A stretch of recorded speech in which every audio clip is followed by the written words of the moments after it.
Welcome to Kent ISD Literacy Leaders and Coaches Network Remote Edition. We are excited to bring you our 15th episode of the LLCN Brief. We appreciate those that are now following us on your preferred podcast outlet and excited to share that we now have about 3,400 plus unique listens to our previous 14 podcast episodes. These listens come from 28 different countries and 44 different states. We appreciate that you are finding value in the information we are making available for you. Thank you for continuing to share our message with those that you know will benefit from listening. This 15th episode will explore the possibilities of artificial intelligence in literacy education. I'm Sarah Shoemaker, Early Literacy Coach at Kent Intermediate School District. And I'm Mark Raffler, English Language Arts Consultant, also from the Kent Intermediate School District. With many things coming into the conversation of literacy in today's world of education, enter the idea of artificial intelligence, or AI for short. This topic has made an appearance across the entire realm of education and is certainly having an impact and generating a large number of conversations amongst educators. One thing that seems to be clear is that AI is here and needs to be addressed. But what is the best way to move forward on the topic? More specifically, how might AI impact the literacy work that we are doing? The different elements of AI are unclear at this point, but with more understanding, it promises to guide our work forward in education. Along with the conversations around artificial intelligence, there are also tools and resources that we can dive into. What resources are most informed on the work of AI? Which AI tools that we can access will have the most impact in integrating this work into our instruction with our students? Today, our guests, Sarah Wood, Keith Tramper, and Ron Houtman, join us for an in depth exploration of this topic based on their research and exploration on artificial intelligence and literacy.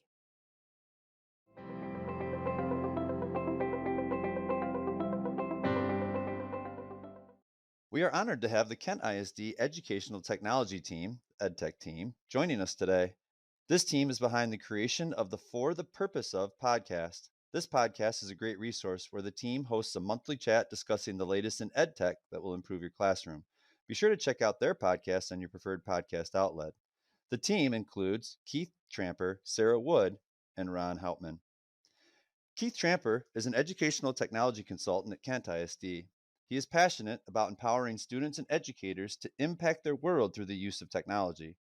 Keith has a background in math, science, engineering, and computer science. He loves creativity and design and is experienced with design thinking, computer science, podcasting, and microlearning. In addition to his work at Kent ISD, Keith is a member of the REMC Instructional Technology Specialist Group and currently leads the Student Centered Learning Across Michigan project that provides practical ways for educators to implement blended and personalized learning. As a certified script facilitator, he leads districts in envisioning and aligning their computer science efforts. Sarah Wood is a K 12 educational technology consultant at Kent ISD, as well as the digital marketing and design specialist for McCall, which stands for the Michigan Association for Computer Users and Learning. She has a love for photography, graphic recording, being creative, crafts, and anything learning related. If it involves making and creating, you will find her part of it. As an educator, Sarah strives to provide unique learning experiences for educators and students that not only engage them in the learning, but leave them with a story to share. She has previously been a featured presenter at McCall, presented at conferences across the United States, as well as done graphic recording for ISTE. Sarah is also involved in the REMC Association as a RITS, which is a REMC Instructional Technology Specialist member, serves on the RITS Advisory Committee, and is currently facilitating a sketchnoting professional learning course. And Ron Houtman is a seasoned educator with 20 years at Kent ISD and the Kent Career Technical Center. He has expertise in instructional technology and professional development for educators. He's adept in instructional design and enhancing learning through technology. As an adjunct professor, Ron imparts real world skills in courses like blended learning and educational technology leadership. Actively contributing as a REMC8 director and former McCall board member, he's committed to enhancing teaching effectiveness and student engagement through technology. We are looking forward to our conversation today. Thanks to all three of you for being here. Of course. Thanks for having us. There is so much buzz about artificial intelligence. Tell us about artificial intelligence. Would you define it for us? I think in the world of artificial intelligence, it's still relatively new for a lot of people, and we're kind of having a hard time like coming up with one common definition of what it is. But I look at it through the perspective of essentially computer systems that perform tasks that would typically require some sort of human intelligence. So this goes into like understanding, processing language, recognizing patterns, making decisions, solving problems, learning from experiences, and interacting with the environment. And even though this really lives in that digital and artificial world, there will always be some sort of human element that is needed to make artificial intelligence become actualized. I like how you added the piece about the human element, because that's essentially what AI is going for, right? Is trying to simulate human intelligence. And I think while AI is not new, what feels new about it is that we've got newer uses within the field of AI, things that help machines learn and help generate new ideas through AI. So they're always trying to simulate our human intelligence, but sometimes they can go a little bit beyond that too, with their technical capabilities. So we have technology that isn't necessarily new in terms of artificial intelligence, but new in terms of the capabilities that we're using it for and the way it's intersecting with education. Sarah, as in the previous questions about what AI is, the capabilities that we're seeing are pretty wild, especially the ability for the artificial intelligent tools that are out there to really do a lot of summarizing quickly for folks. We're reaching basically the 1 year anniversary of ChatGPT being released into the wild. It's been around for a little bit longer than that, but not public use. And I think the fun part about this is going to be all the the technology folks. When they develop this, they have one idea what they want to use it for, but what happens when it gets released into the wild, like for the rest of us, we start having different unintended uses too. So I think the big part about this that we're going to see is the unintended use and how interesting this is going to make teaching and learning going forward. So um, there's a lot of wild stuff that we're going to see, and I don't think we really know everything yet about what's going to come out of this. Thanks, Ron, for getting into some of those unintended uses. And that really delves nicely into our next question. What are some artificial intelligent educational uses our listeners need to know about? Yeah, so I think this in general, when we talk about AI and how it impacts education, I think of it in three ways: efficiency, effectiveness, and accommodations. When we look at how this can be used, we look at efficiency for teachers, and there's a lot of tools out there that will help teachers with the different tasks that they do throughout the day. I think it's important that when you do look at AI systems that support teachers in their everyday use, that it is looked at as a co-pilot for teachers. So when you're using an AI tool, you're looking at things like providing feedback or writing emails, things that teachers do on a daily basis. And you can use AI tools now to help support you along that way. It's not going to write emails for you. It's not going to provide exact feedback, but it at least limits some of that cognitive load that's required for you to do that kind of thing.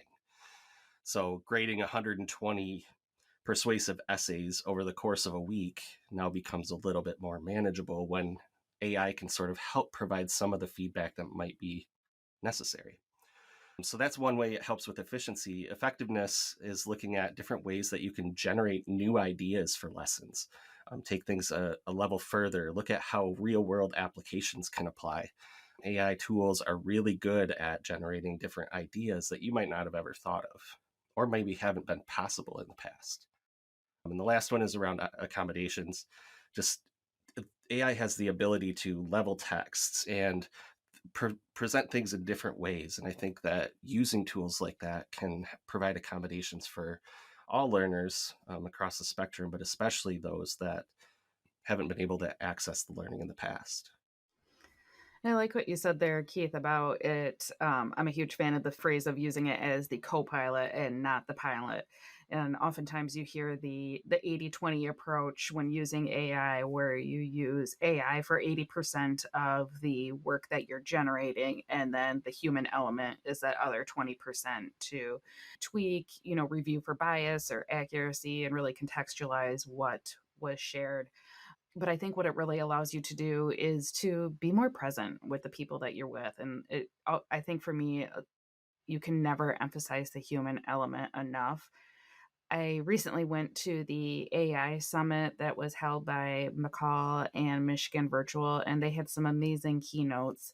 And some of the things that they shared just really resonated with me. And one of the statements that was made was, a brilliant solution to the wrong problem can be worse than no solution at all. And you need to know how to solve the right problem. So that just made me think about, what are we actually using AI for? Have we identified an actual need for it? Is there a problem? Or is it because it's a new bright and shiny, and we're like crows, we're attracted to it. We want to find out what's going on. So really making sure that you're using it for the right reasons. Another thing that really resonated with me too from that AI summit was, and Ron kind of alluded to this too, it's going to be the non-obvious that is hard to plan for. We don't necessarily know right now what, I mean, we can use AI for different purposes, but even like 6 months from now, we don't necessarily know the impacts of what we are doing now will have on our, personal lives, our communities, the world. So it's kind of hard to plan for that. And in the example that they showed in that presentation was, they had an image of an energy drink and a self-driving car, and asked for the connection between the two. And I think there were a lot of crickets in the room as we're staring at this. And then finally someone shared, and I didn't get the connection until it was shared, honestly, that if we have self-driving cars, that it could potentially impact the makers of the energy drinks, because we will no longer need those energy drinks to stay up to drive through the night or continue on. So it just speaks to that non-obvious that we're having to plan for as AI develops. And so I think just kind of really always keeping that human element in mind, no matter what you're using it for in the educational realm, is going to be important. So I appreciate, Keith, you brought up that efficiency, effectiveness, and accommodations. And I think, as we've alluded to in this conversation, that a lot of times we look at AI as a thing or something to possibly be somewhat warranted for. But when we talk about educational uses, giving it those explanations of efficiency, and you said towards tasks, effectiveness towards generating, coming up with new ideas, and then accommodations around leveling text, it does make it more functional, I think, in our minds, and maybe our initial thoughts are toward the topic overall. And Sarah, I'll be honest, you said the co-pilot and the 80/20. I don't think that's as common as you may have alluded to. That was actually something new even to me just now in this conversation. And so I hadn't really heard of it thought of that way, but really appreciate the angle of more toward how to use it as a tool and to move forward, which is what the question was about. But I think a lot of times it's not our first entry point, not our first view of how AI is viewed and what that looks like. How does artificial intelligence reinforce creating equitable learning opportunities for all? So when we start thinking about what artificial intelligence is in its current form that we see right now, again, on its very close to 1 year anniversary being released on us, equitable access is one of those things that's really kind of interesting. There's two parts of AI that I think about with regard to equitable access. So first of all is access itself. Do we currently have in place the tools that the vast majority or all of our students actually have access to? When GPTs first were released out into the wild, we saw a huge knee-jerk reaction by many very large school districts to completely ban it straight out of the gate because they didn't understand it. They've all kind of walked that back because what they saw really quickly was that they, large institutions, are preventing students from accessing personalized teacher that they can have at this very moment. So they were completely banning it, which just, if you think about it, you're taking away, for some of those kids, maybe like myself, that I was really interested in several topics that were never going to get covered in my school. And if I would have had an AI or a GPT, I'm sure I would be a different person by now.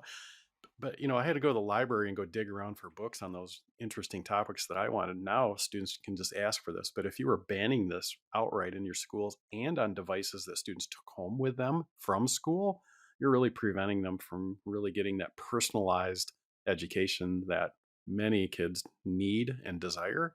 So I would really think about that, is how are we ensuring that students have access to this brand new Oracle in your pocket personalized tool, whatever it might be. A lot of that was fear driven as well. You had a lot of districts, they just didn't know what it was going to say. And they're thinking about just as I always tell people, nobody ever got fired for being too careful in a school district. They were very concerned about what kids might discover. Well, I don't know if they're just not thinking about the rest of the internet when this came out, but there are some serious guardrails in every single one of these large language model systems that I've seen. I asked one of them, one of the GPTs, a question the other day.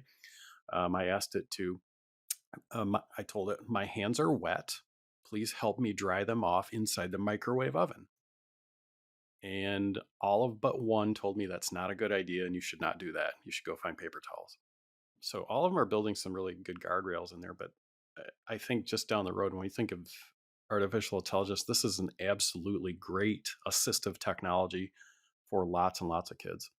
And just to add one more thing, I don't want to make this go too long, is if our listeners have a paid version of GPT-4, I've been doing this with my phone, you can actually talk to it now. So push the button, you can ask it a question, it'll talk back to you. And if I could play it right now, I would, like a response from it. I guarantee that none of you could tell that this was an AI talking back to you. Just the voice is so good. I just want to add on to that as well. The biggest thing that I see as far as making it equitable, and maybe this is from the educator standpoint, is although there may be some front loading that you need to do on your learning as far as like how to craft prompts for generative AI tools, or really get at what, like I said earlier, what the problem is you're trying to solve. But ultimately at the end, this will give teachers the thing that we always want to give but can never give, is the gift of time. That once you can start doing these things, you're really allowing them to free up some of their mental capacity and really focus in on that human element and working with their students, because they've learned how to leverage whatever AI resource they choose to use to do those, the data analysis, to, compare different things, add in accessibility tools, and these things are constantly evolving. So I can only imagine in the year or so to come how much more time that could potentially give back to teachers. So we potentially have some really strong reasoning for using artificial intelligence to create equitable learning opportunities, not only for students in personalized education and what they're curious about, and almost endless resources, and with efficiency of searching the internet versus asking an AI tool to help them search the internet. And then also efficiency for teachers and equitable, almost professional learning opportunities and creating lessons for educators. With artificial intelligence becoming a part of education, what are some things we might need to be cautious of? Well, I think there's a few things, maybe more than a few if you start asking around, but we've talked a little bit about keeping the human in the loop, making sure that we're not just letting AI do the work for us. Because when you start doing that, we start losing some of the personal and human elements of learning and relationships. But one that I think stands out to me the most is around equity, which we just talked about. And I think Ron was talking through like, well, if one school is banning AI or even just not talking about AI at this point, but another school is like embracing it and using it along the way, we're starting to exacerbate that digital divide that we've worked so hard to close over the past 10, 15, 20 years. So I think we just have to be careful about blocking and banning AI or even just being complacent about it in our schools. I think it's important that we all do our own learning in education, and we also are talking about it with our students, even if we know very little. we should at least be acknowledging it. So those are my top two things. I think I would add one in here too that I don't know if it gets talked enough yet in many of the discussions about AI. I think everybody kind of jumped to, fear about cheating. Of course, that was the first one. Yeah, there's bias in there. There's an accessibility issue. I think the one that, again, isn't really out there so much as data privacy and security is just thinking about educators or educational organizations uploading potentially private data into these systems to do data analysis. You have to remember that every time you're uploading one of these things, you're sending it to you don't know where. It's going into somebody else's cloud someplace. Most of the time, you don't know if the data that you're uploading is going to be used as training data for the large language models either. So that's not really quite spelled out in a lot of these systems. So that's one of those things I'd really think about, that or data privacy and security. I think maybe too, I think back to Keith, the teacher and student preparedness. I think we have to get really good at helping both teachers, as we're doing in the podcast here, understand some implications of AI, but also students. Students, we have to really help them understand how to ask better questions and how to make sure that when they're asking those questions, that they're doing in a way that they're going to get good results out of the AI that can actually help them during their teaching and learning practice. So Ron, there you hit on, I'm going to use the term inputs, right? You use data privacy and security. Is it fair for me to use the term inputs? Oh yeah, absolutely. So I think typically when I think of AI, I think of the inputs as I'm asking a question or I'm doing these different things. You talked more around the data side of it. Could you maybe elaborate on that a little bit more, just so I understand what that might be? Because normally I'm asking a question and I'm not too worried about that, but I think it is really good as we get further along to consider those inputs. Well, we live in the world in education of the words data driven a lot of times, right? We hear that all the time. So if you're going to do data driven decision making, most of the time that means you're uploading student performance data into who knows where, or you're evaluating student data to make sure that you, as an educator or a system, are looking at that data to say, okay, what gaps do I need to fill in for my students? Or am I using this in tier 1, 2, or 3 interventions? Or, how am I using this data? I've seen already that many of the big players out there are attempting to integrate some amount of artificial intelligence data disaggregation and aggregation into their systems. My wondering would be, again, is where's the data going? How is it going to be used? Are the people that are going to be using this really cognizant in understanding what kind of data is actually being presented to the end user, and how are decisions are going to be made based on that? So again, that's kind of a real big unknown black box at the moment about how that's going to work. And I think what you said there, Ron, makes me think a lot about too how you touched on very briefly is just the whole fact of bias and discrimination that goes into the training. I mean, there are literal digital sweatshops where people are working on training this data, these data sources for pennies on the dollar.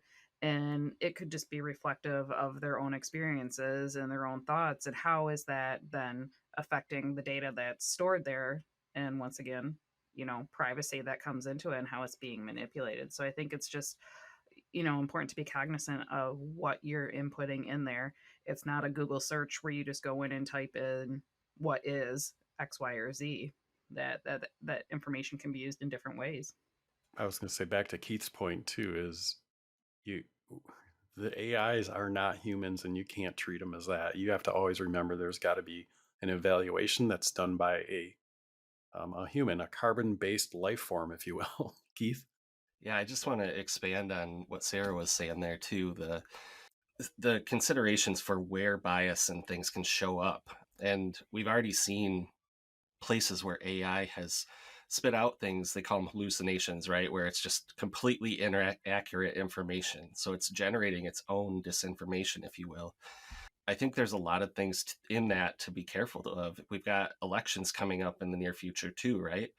And you better believe that AI is going to be somewhere in that mix. We've seen things like deepfakes in our last elections showing up and having a significant impact in those elections. Things like mimicry, that you can actually mimic the voice of somebody, right? Like, there's so many possibilities with it. We have to be careful and aware that some of the things that are being generated through AI are either unethical or just incorrect.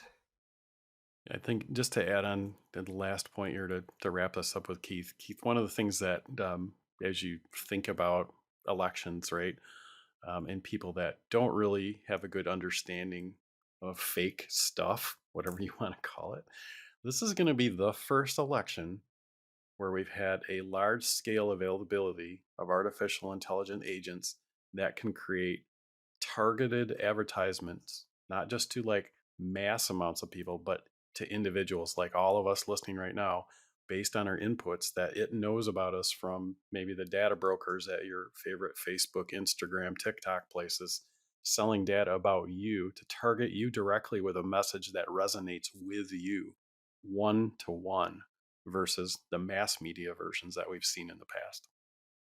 Yeah, I appreciate that look, and that the evolution of answering that question, I think, was a perfect evolution, in that we talked about, keep the human in the loop, as you said, Keith, and that piece of we need to look at what we're getting as an output when we do put information in.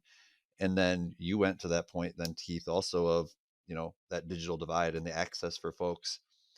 But and it's already happening, as Ron mentioned earlier in our conversation today, that we're a year into this. And so there are things that a year ago were a lot bigger deal and people were having a lot more conversations about, but we're naturally going to be moving towards those next steps. And so I think having some of these pieces out there around the data privacy and the security and around the inputs, because I think that is a natural next step. But again, I honestly hadn't thought much about that, but I think that's a natural next step for us. And Keith, you brought up the idea of those hallucinations. I hadn't really heard of that myself before, but that makes sense that every once in a while you're going to have an error, if you will.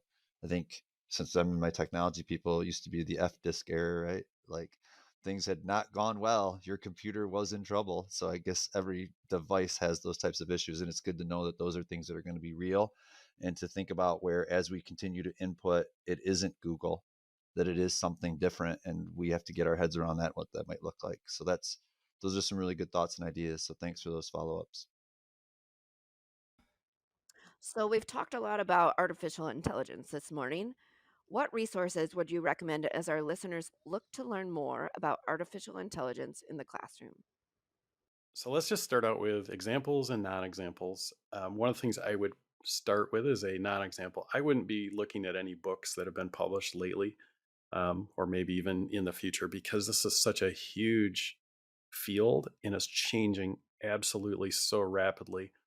I mean, you can get a good example out of some of the books about the what it is, but you're not going to find a really good up to date example of how to do a lot of the stuff because those keep changing. So you can certainly grab a book that talks about artificial intelligence just to get a background information. But as far as the usefulness of it, not so much. Again, just because things are changing in the way that all these models are working. And I would say further, we don't even know who the number one chat GPT model is going to be out there yet at this point. That's still yet to be seen. There's plenty of entrants into the market, and they're all going to do relatively the same thing with some minor differences. So as far as learning the how to use these tools, I would pay a lot of attention to probably educational YouTube channels that talk about how to use AI tools, the prompts to write, the considerations that you might have around other things we've talked around, the ethics, data privacy, equity, things like that. If you just do a Google search for those things, I usually sort by numbers of views. That's usually helpful. I would follow some nice hashtags on the artist formerly known as Twitter, called X now. And there's a lot of really helpful folks that I'm seeing that are talking about AI tools and things like that there.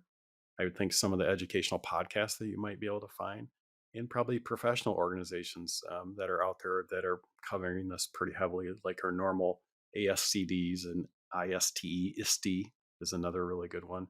Local friends that we have might be part of like the McCall conference, MACUL, or your REMC RITS. That's the Regional Instruction Technology Specialist. I think all of us are sharing and resharing all the really great stuff that we found about how to use, and again, some of the other considerations that go a little bit more deep, and they're much more up to date than what you're going to find in any book that you might find right now. Oh, one more, I think. If you do a good search every once in a while, there's a lot of great, I would call them authors now, writing on newsletters like Substack.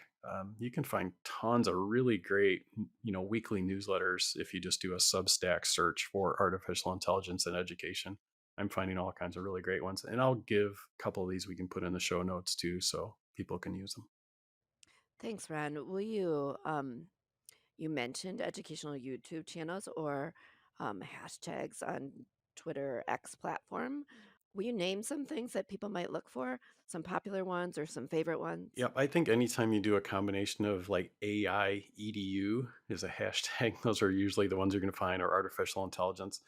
I just usually do keyword searches and let the algorithms find those for me, because as we all know, algorithms work really well to filter up things that have, I guess, more following or more engagement. Those are usually the best ones to follow, especially ones that have been re-xed or retweeted or whatever it's called right now. Coming back to kind of that human element of things, I was having a conversation with someone recently, and we were talking like, when was the last time we had a brand new technology that came out that we literally did not know anything about? And it's been quite a while. I mean, like we were talking, like even going from like, like your house phone to your car phone to the cell phone, and then how even the cell phone has evolved over time. But it's been quite a while since we had a brand new technology. And just even taking a step back and like, what do we do when we have to learn something, whether it's technology related or not, that is brand new? What do you do? You have conversations, you look online, you're doing all the things to try and consume as much as you can about this so that you can have a bigger understanding of the big picture, let alone the tools and how to move forward with it. And so I think that's where that whole human element comes back into this conversation, as far as like, where do you find more? Like, just think about what would you do in general if you don't know something. Yeah, just to add on to that, I think myself, I'm more of a hands-on person. Like I need to go and experience it. So going and finding, I mean, you can Google any number of AI tools out there for teachers. Just getting your hands on it and getting a feel for how things work goes a long ways. So I'd highly recommend that. And if you're looking for things that are maybe more traditional learning for you to learn more about AI, like Ron said, ISTE is a great place to go for that. They've got courses and books for hands-on projects you can do with your students at any level. Like there's all sorts of stuff, and we'll make sure we get that to Mark and Sarah too for the show notes. Michigan Virtual actually locally has been doing some really good things with AI. So they've got a whole website devoted to it that's got courses and workshops and frameworks and suggestions, good things for you to think about the whole picture, and maybe have conversations within your schools or your districts to just embrace more AI and do it in a way that's well thought out. My last point I'll add here is try to learn alongside your students, because they're also a wealth of information about the things that they're experiencing with AI. Now, admittedly, most AI tools are not safe for kids under the age of 13. I'm talking maybe more middle and high school in this point, but there's a number of things from places like Common Sense Education, AI EDU, or Teach AI that have all sorts of different activities and projects that you can do with students to introduce them to AI, even if you don't have any understanding of what AI is. So you can learn right alongside of them, learn from their experiences, and learn from your own. And even doing unplugged activities is a great way to introduce the concept without the fear of having that device and all the information at your fingertips, too. Thank you for your wealth of information around resources and hashtags and ideas about how we can search to find resources for this. been in educators learning about artificial intelligence in the classroom locally at the Kent ISD? So, in terms of what we have locally as resources, I recently have concluded running a AI micro PD course, and that content is going to live there even though it's done. It was called EdTech Cheer, and it was 12 days of resources all surrounding the topic of AI. And it even started from the very beginning of what is AI to try and help us. It's so much more than just Chat GPT. It's living and breathing in the devices and things that are surround us right now. So just trying to gain awareness around that, and then building on your knowledge each day to have a bigger picture understanding, and then actually start doing some creating and finding AI in your world around you. So that, like I said, that content will continue to live there even though the course is done. I know Keith and I have been in conversations about kind of what are our next steps? What do we want to do? And the hardest thing is that it just keeps on changing. So our plans keep on changing. So be on the lookout for more coming from Ken ISD. Thank you. As someone who did the EdCheck cheer, I appreciated that time that you put into that and that energy, Sarah, and I learned a lot. Thank you. Can I ask, where can we find that? Absolutely. I will make sure that you have that link for in the show notes, but it was bit.ly/edtechcheer METW, all lowercase. But like I said, that will live there. And there's also past resources that might give more context leading up to this as well. Thanks again. We've asked some questions and appreciate all the expertise that you've offered. As we conclude this interview, what have we not asked that is important to highlight here? I think I just want to mention that this is still all relatively new. It's constantly developing. It's important to know the limits of where you're at right now and the capabilities of AI. And so that as this constantly changes and evolves, you are aware that there could be increased risks or there could be other potential benefits for it, but you need to look at things critically and keep in mind that human element and that your judgment matters as far as what you do with the information that you're provided or whatever you create. To you have a responsibility to use it responsibly. You have a right to be able to use that with good judgment. And I think as educators we're constantly in that role of how do we best model this for our students. How are we ethically being good humans in this world, whether that's through technology or not. And I think that that's something that we definitely need to call on when we're thinking in regards to technology use. I guess I would say one of my favorite podcasts that it no longer exists at this point, but it's called The Pessimist Archive, and it kind of goes back to times when new technologies like the elevator or written language like came into being, and the fear that kind of comes out and how that drives people to act in different ways. My point here would be to encourage you to embrace it. If it's not just for you, embrace it for your students, for the reasons that we talked about here, that many of the job applications I'm seeing have something to do now with you need to have a skill for being able to write prompts for AI. You need to be able to work with AI. It's becoming a required skill quickly. So students who don't have some skill in that area, they kind of start behind the eight ball. So try to introduce some of those skills for your students' sake.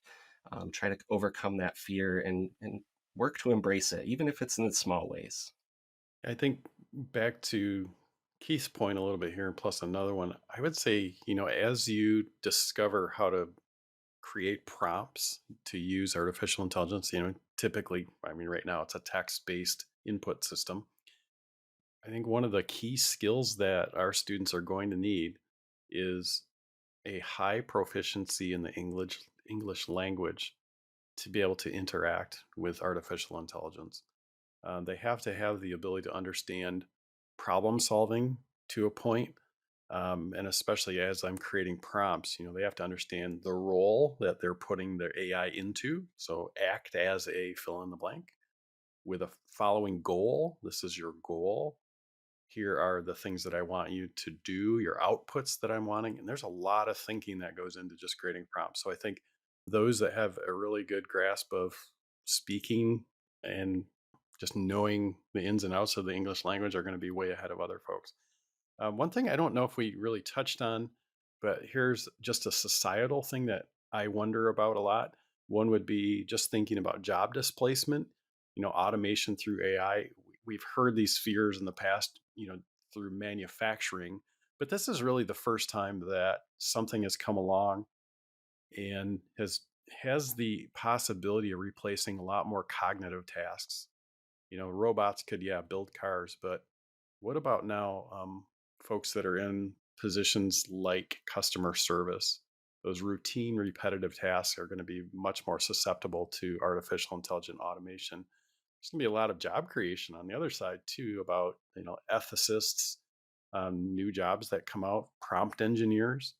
But I think this big workplace transformation is, we're right at the very beginning of this, and that really calls us as professional educators to do this research and have an understanding of how we need to prepare our students for what their futures are going to look like in a world where artificial intelligence exists. And as I often say, the artificial intelligence that you see right now, this is the worst version you're going to see of it today. It only gets better from here. And that's something we really need to consider. Well, I really appreciate those extra elements of insight, and they really hit on some key pieces really that summarize the conversations that we've had in during the session today here in the podcast, but also that we've had just in working together as a group. I do really believe that human element, Sarah, you speak to in our judgment, that's very key. You hit on that earlier, and to reinforce it. And I think we always need those reminders, Keith, to embrace and look forward. And I really appreciated how when you talked about embracing it and looking to learn from it, it wasn't about just for us as the teachers, but for us as bringing that information to the students as well, to prepare them for such things. And then, Ron, it couldn't have been more appropriate the way you brought it around high proficiency of the English language and the speaking and the listening pieces. There's so much to setting up the parameters to actually, or the inputs as we spoke to earlier, to actually get the outputs you want. There's a strategic way to get things in a more concise way to then take better action or get better information to then move forward with, which might help back to how much we have to evaluate and credential what we might get for information out of it. So I appreciate that. This has been a lot of fun. I've been jokingly referring to it as the crossover event with the For the Purpose of group with the LLCN brief group. So appreciate you guys taking some time out of your schedule today. And Keith, I'm going to put you on the spot after we do the thank yous. I'd like you to close the show out with that quote that we've been throwing around. But Sarah Shoemaker, did you want to add any other things? I'd just like to say thanks to all of you. I'm going to turn it over to Sarah from here, but Keith, close us out once we get a chance to say our goodbyes. But it's been a really great conversation, and I appreciate you all taking the time to weigh in on this topic that went in a lot of different directions, more than I could have even predicted. So really good start on this conversation, and loved it. This will be great for our listeners. Well, thanks for having us. Appreciate it. Thank you for having us. Thank you. For sharing your expertise and your time with us today. All right. And that quote is something that I heard from Eric Kurtz. It is that the best teacher is not a human. It's also not an AI. It's a teacher that uses AI.